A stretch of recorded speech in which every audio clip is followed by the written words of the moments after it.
സുറിയാനി സഭയുടെ സമ്പന്നവും ധന്യവുമായ പാരമ്പര്യത്തിലും പൈതൃകത്തിലും പങ്കുപറ്റുന്ന പരിപാടി നിങ്ങൾ അവസാനിപ്പിക്കണം. കാരണം ഈ സഭ ഒരു പൂർവികമായ സഭയാണ്. ആ പൂർവികമായ സഭയിലാണ് മലങ്കര സഭയിലെ ആളുകൾ നിൽക്കാൻ ആഗ്രഹിക്കുന്നത്. അത് മെത്രാൻ കക്ഷികളുടെ കയ്യിലിരിക്കുന്ന പള്ളികളിലെയും ഇടവകക്കാരിൽ അനേകർ നീറിക്കഴിയുന്നുണ്ട്.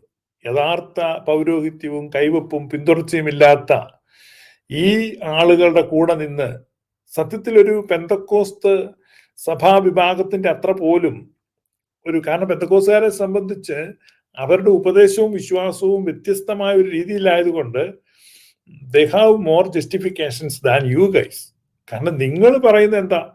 നിങ്ങൾ പറയുന്നത് ഈ കൈവപ്പുണ്ട്, അതുപോലെ തന്നെ അമാലോകിയ വായിക്കുന്നതിന് പ്രസക്തിയുണ്ട്, ഷൽമൂസ കൊടുക്കുന്നതിന് പ്രസക്തിയുണ്ട്, സ്താത്തിക്കോൻ കൊടുക്കുന്നതിന് പ്രസക്തിയുണ്ട്. ഇതെല്ലാം പിടിക്കുന്ന നിങ്ങളെ സംബന്ധിച്ച് നിങ്ങളുടെ സഭ നിങ്ങളുടെ വാക്കുകളാൽ തന്നെ വിധിക്കപ്പെടുകയും ഒരു തരത്തിലും, ഞാൻ പറയുന്നത് പെന്തക്കോസ്തുകാരുടെ അത്ര പോലും നൈതികതയോ ധാർമ്മികതയോ ഇല്ല എന്നുള്ളതാണ് വാസ്തവം. അപ്പൊ അതുകൊണ്ട് നെല്ലും പതിരും വേർതിരിയുന്ന കാലം മലങ്കരയിൽ അടുത്തു വരികയാണ്. മലങ്കരയിൽ കാനോനികമായി വാഴിക്കപ്പെടുന്ന ഒരു കാതോലിക്ക മലങ്കര ക്രിസ്ത്യാനികളുടെ പൂർവിക തലവന്മാരുടെ മാതൃകയിൽ മലങ്കര ക്രിസ്ത്യാനികൾക്ക് യഥാർത്ഥത്തിൽ പരിശുദ്ധ അന്ത്യോക്യ സിംഹാസനത്തിന്റെ കീഴിൽ നിൽക്കുവാൻ മലങ്കര ക്രിസ്ത്യാനികൾക്ക് ഒരു അധ്യക്ഷനെ വാഴിച്ച് കിട്ടാൻ പോവുകയാണ്. അപ്പം ഒറിജിനൽ വരുമ്പോൾ ഡ്യൂപ്ലിക്കേറ്റ് വഴിമാറണം. അപ്പം കോട്ടയം കഞ്ഞിക്കുഴി കേന്ദ്രീകരിച്ചുള്ള സഭ ഡ്യൂപ്ലിക്കേറ്റ് ആണ് എന്നുള്ളത് ഇനി അറിയാൻ ആരുമില്ല. നാട്ടുകാർ മുഴുവൻ അറിഞ്ഞു.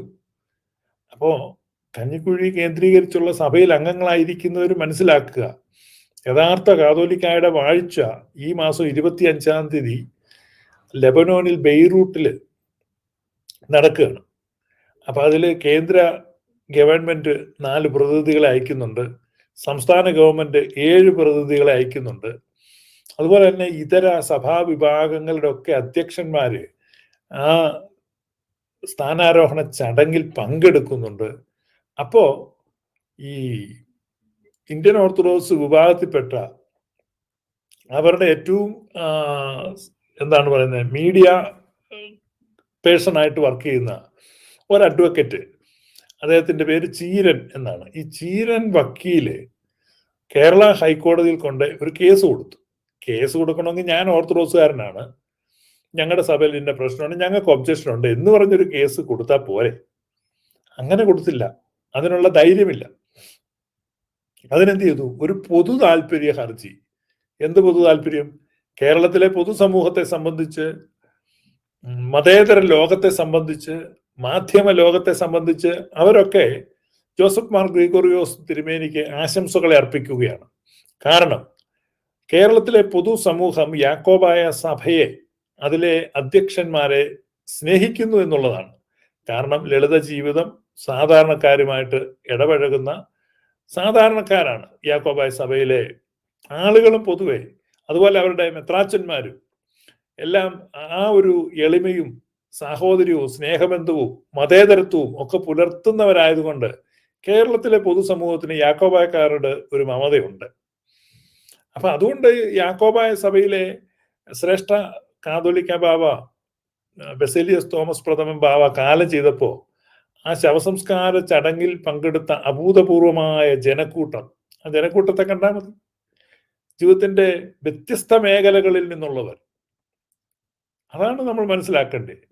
ഒരു 96 വയസ്സുള്ള വളരെ വൃദ്ധനായ, അത്രയ്ക്ക് സാമ്പത്തിക ശേഷിയൊന്നും ഇല്ലാത്ത ഒരു സഭയുടെ, അല്ലെങ്കിൽ രാഷ്ട്രീയ പിൻബലം അങ്ങനെയൊന്നും ഇല്ലാത്ത ഒരു സഭയുടെ, ഈ ഇന്ത്യൻ ഓർത്തഡോക്സ് കഞ്ഞിക്കുഴി വിഭാഗത്തിന്റെ ഭാഷയിൽ പറഞ്ഞാൽ അങ്ങനെ ഒരു സഭയേ ഇല്ല. കഞ്ഞിക്കുഴിയില് കാലം ചെയ്ത പൗലൂസ് നിധിയം ബാവ പറഞ്ഞത് യാക്കോബായ എന്ന് പറഞ്ഞൊരു സഭയേ ഇല്ലെന്നോ, അങ്ങനെ പറഞ്ഞ ഇല്ലെന്നാ പറഞ്ഞു. അപ്പൊ ഇല്ലാത്ത ഒരു സഭയുടെ ഒരു വയ്യാത്ത ഒരു കാതോലിക്ക, അങ്ങനെ പറയാൻ പറ്റത്തുള്ളൂ. ഇല്ലാത്ത സഭയുടെ വയ്യാത്ത കാതോലിക്ക കാലം ചെയ്തപ്പോൾ കേരളം മൊത്തം പുത്തൻകുരിശിലോട്ട് വരുന്ന കാഴ്ച നമ്മൾ കണ്ടു. അതിപ്പം കേരള മുഖ്യമന്ത്രി ശ്രീ പിണറായി വിജയനായെങ്കിലും, വ്യവസായ പ്രമുഖൻ ശ്രീ യൂസഫ് അലി ആയാലും, സിനിമ നടൻ ആയിരിക്കുന്ന മമ്മൂട്ടിയോ സുരേഷ് ഗോപിയോ അങ്ങനെയുള്ള പ്രമുഖരായാലും ജീവിതത്തിന്റെ വ്യത്യസ്ത മേഖലകളിൽ നിന്ന് ആ ശ്രേഷ്ഠ തോമസ് പ്രഥമൻ ബാവായോടുള്ള സ്നേഹവും ആദരവും ആ ജനക്കൂട്ടത്തിന്റെ മനസ്സിൽ നിൽക്കുമ്പോൾ, ആ നേതൃത്വം നഷ്ടപ്പെട്ട യാക്കോബായക്കാര് പുതിയൊരു നേതാവിനെ തെരഞ്ഞെടുക്കുന്നു, അവർക്ക് പുതിയൊരു അധ്യക്ഷനെ കിട്ടുന്നു എന്ന് കാണുമ്പോൾ ആ പൊതുസമൂഹത്തിന് അതിനോടൊരു അനുഭാവപൂർണമായ ഒരു മനോഭാവമുണ്ട്. അപ്പോഴാണ് ഇയാൾ പൊതു താല്പര്യം ഹർജി കൊടുക്കുന്നത്. എടോ, പൊതു താല്പര്യം ജോസഫ് മാർ ഗ്രിഗോറിയോസ് തോമസ് പ്രഥമൻ ബാവായുടെ പിൻഗാമിയായി വാഴിക്കപ്പെടണമെന്നുള്ളതാണ് കേരളത്തിന്റെ പൊതുസമൂഹത്തിന്റെ താല്പര്യം. അത് ഹൈക്കോടതിയിലെ ജഡ്ജിക്കും അറിയാം. അപ്പോഴാണ് ഇയാൾ കൊണ്ട് പൊതു താല്പര്യ ഹർജി കൊടുക്കുന്നത്. പൊതു താല്പര്യമാണ് ഇതെന്ന് ഹൈക്കോടതിക്ക് മനസ്സിലായി. അതുകൊണ്ട് പൊതു താല്പര്യം പോലെ ആകട്ടെ എന്ന് പറഞ്ഞു. അങ്ങനെ കേന്ദ്ര സംസ്ഥാന ഗവൺമെന്റുകളുടെ ആശീർവാദത്തോടുകൂടെ മാത്രം നടക്കേണ്ടിയിരുന്ന ഈ കാതോലിക്ക വാഴ്ചയെ കോടതിയുടെ ഒരു ആശീർവാദം കൂടെ ആര് മേടിച്ചു കൊടുത്തു? ചീരൻ വക്കീൽ മേടിച്ചു കൊടുത്തു. അപ്പോ കേന്ദ്ര സംസ്ഥാന ഗവൺമെന്റുകളുടെ അംഗീകാരവും ആശീർവാദത്തിനും ഉപരിയായിട്ടൊരു ബോണസ് പോലെ ഹൈക്കോടതിയുടെ ഒരു മയിൽപ്പീലിത്തണ്ട് കൊണ്ടുള്ള തഴുകലും കൂടെ ഈ ഒരു ആഡഡ് ബോണസ് ആയിട്ട് കിട്ടിയിരിക്കുകയാണ്. അത് ചീരൻ വക്കീൽ ചെയ്ത ഒരു ഉപകാരമാണ്. അതൊരു പക്ഷേ ചീരന്റെ പൂർവികര് സുറിയാനി സഭയിൽ വിശ്വസിച്ചിരുന്നവരാണ്. അപ്പൊ പൂർവികർ വല്ലതും പ്രേരിപ്പിച്ചിട്ട് അദ്ദേഹത്തിന് അങ്ങനെ ചെയ്യാൻ തോന്നിയതായിരിക്കും. ഏതായാലും ഉർവശി ശാപം ഉപകാരമായി എന്ന് പറഞ്ഞതുപോലെ ഇപ്പം എല്ലാ തടസ്സങ്ങളും നീങ്ങി ഇപ്പൊ കാനൂനികമായി ഈ കാതോലിക്ക വാഴിക്കപ്പെടുകയാണ്.